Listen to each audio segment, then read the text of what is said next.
When it comes to talk shows, there have been many greats that have graced our screens, asking the big questions, promoting the most relevant people, and giving us hours upon hours of entertainment.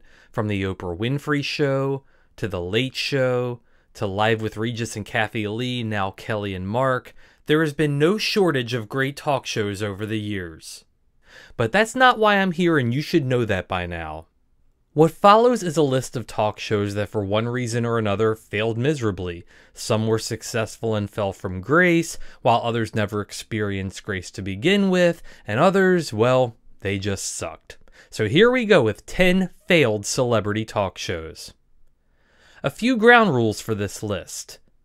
Number 1, no trash talk shows. That's a list for another day. So Jerry Springer, Jenny Jones, Ricky Lake, I'll see you all down the road. I'm going for more legitimate shows here for this list. Number 2, no cable shows. For this list, these shows initially aired on terrestrial television either by network or by syndication.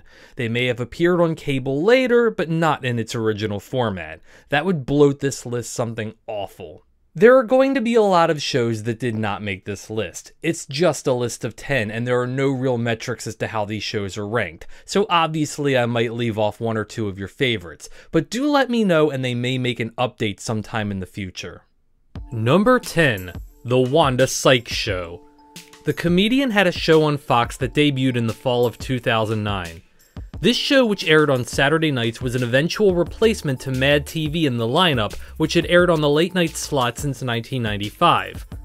Although The Wanda Sykes Show had high-profile guests including Wesley Snipes, George Lopez, and Bryan Cranston, it didn't earn the ratings that Fox had needed, and thus it was cancelled after only 21 episodes aired.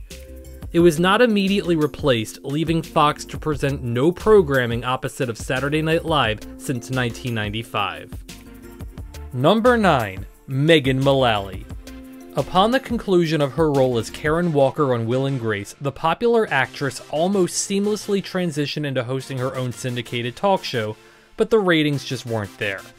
I'm not saying that having Will Ferrell wearing nothing but blue briefs as her first guest was a great first impression, but it certainly didn't help things. In the end, it was just another talk show in an already oversaturated market. Number 8, The Alec Baldwin Show. For the first time since the infamous Jay Leno show, a major network delegated an hour of primetime television to air a celebrity talk show.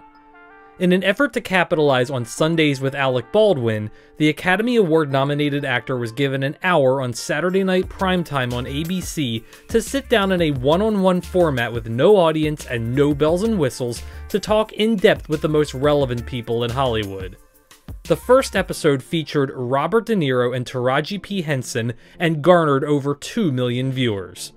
However, the ratings tanked hard over the next several episodes. After only 8 of which aired, the show was cancelled. Number 7, The Pat Sajak Show. The famed host of Wheel of Fortune had a late-night talk show that ran on CBS from January of 1989 and ran until April of 1990. The show was modeled heavily off of The Tonight Show, and Sajak himself even claimed that the show was not meant to reinvent the wheel and that he wasn't, quote, looking to raise the level of TV. Unfortunately for Sajak, ratings were not strong enough to keep up with Johnny Carson over on NBC, nor could it keep up with the flaming hot Arsenio Hall show in syndication. Still, 298 episodes aired before its cancellation. Number 6, The Magic Hour. In 1998, the former basketball player and AIDS advocate Magic Johnson was given his own talk show.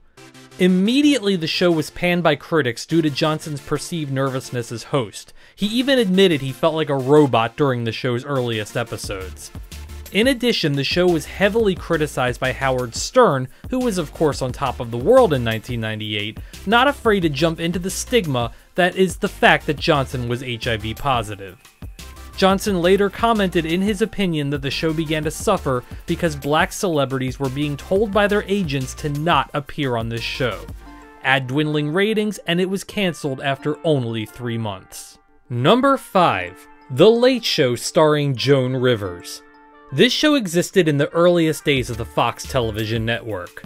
Rivers, who had been Johnny Carson's regular guest host, was not selected to be one of the 10 potential successors if Carson decided to retire in 1987, as was once rumored. Catching Carson completely off guard, Rivers agreed to host her own program in direct competition with him, ruining their once stellar professional relationship. Unfortunately for Rivers, the show received terrible ratings, and by 1987 she was let go. The show had several guest hosts under the name simply The Late Show before Arsenio Hall was announced as her permanent replacement. All told, along with Ross Shafer as the show's third permanent host, this incarnation of The Late Show lasted a mere 2 seasons. Number 4. The Caroline Rhea Show. While today it may seem like a joke to replace Rosie O'Donnell, it is easy to forget that she was a daytime ratings juggernaut in the late 1990s. When Rosie stepped down in 2002, Rhea, who had already been hosting the show once a week at this point, became the permanent new host. Unfortunately for her, the rebrand did not work nearly as well as anticipated, and the show didn't receive quite the same level of appreciation as O'Donnell's show, with some affiliates deciding to go with Wayne Brady or Ellen DeGeneres in its slot. To me, it just seemed too similar to Rosie, and it just didn't feel right. It only lasted 1 season. Number 3. A Little Late with Lilly Singh. The One Step Beyond late night show was an experiment in mainstreaming YouTubers that may not have gone quite as well as hoped. Singh, a professional YouTuber, replaced the 18 years old Last Call with Carson Daly in 2019 in the unique 1:35 a.m. slot on NBC, a slot that had no competition from either ABC or CBS.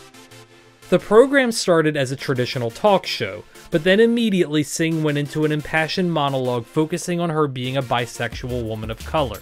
Funny enough, but then it devolves into a bizarre tirade.